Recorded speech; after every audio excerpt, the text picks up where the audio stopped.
Magandang umaga, mga kasaka. So ngayon naman pag-uusapan natin kung paano naman tayo gagamit ng rapid care sa ating mga alagang hayop.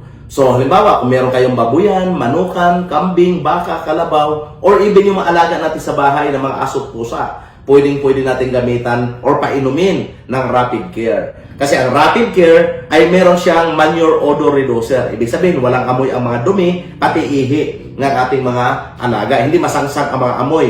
At meron siyang natural growth enhancer. So, mabilis siyang lalaki. Nang sa ganun, maaga natin mapakinabangan yung ating mga alagang baboy or alagang manok. Maaga natin ma-harvest sa target nating timbang. Ganon din, may kumpleto na rin siyang immunity. Meron siyang antibacterial, anti-inflammatory, anti-mold. Nang sa ganun, hindi basta-basta sipunin at hindi basta-basta nagkakasakit yung mga alaga natin. Meron na rin siyang deworming para hindi mo na kailangan magpurga.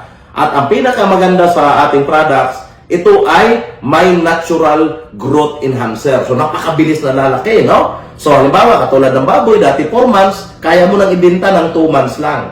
Kung mga manok na dati 45 days, kaya mo na maibenta ng 18 to 20 days. So, mapapaaga mo ang pag-harvest. Ibig sabihin, makatipid ka sa pagkain ng pigs at makakatipid ka rin sa kuryente. So, muli, pagka naka-Agtech International ka sa ating pag-alaga ng kahayupan, ganoon din sa ating mga fish pond, ay mabilis na lalaki yung ating mga alagang isda.